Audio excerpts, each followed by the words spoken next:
much the same thickness all the way through. And it's just a matter of taking it and then deciding how big your pot is going to be. I'm going to give it a little bit thinner yet here. There we go.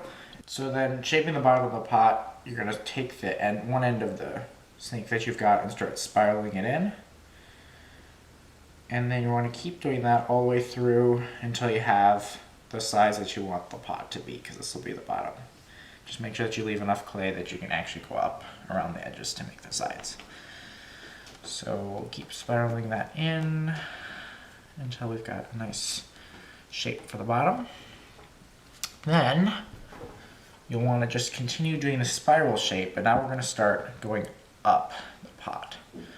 So instead of just going along the edges along the table, you're going to take the next layer and go over the layer that you've just finished. If it rips like it just did, that's no problem. Just put it back together as you spiral up. So we'll take those ends and piece them back together.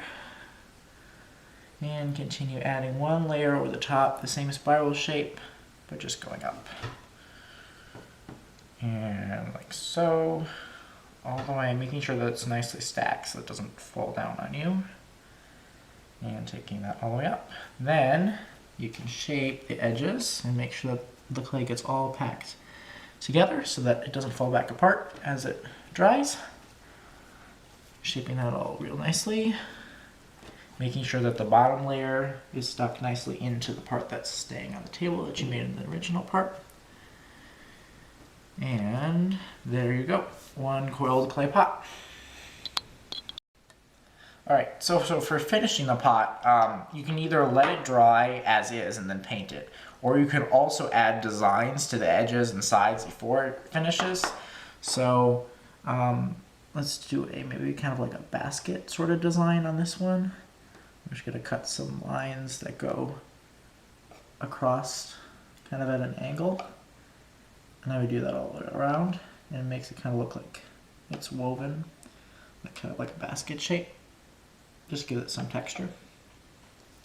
But you can do anything you want. You can use the knife to draw circles or stars. You can do a whole hearts. You can do a whole bunch of different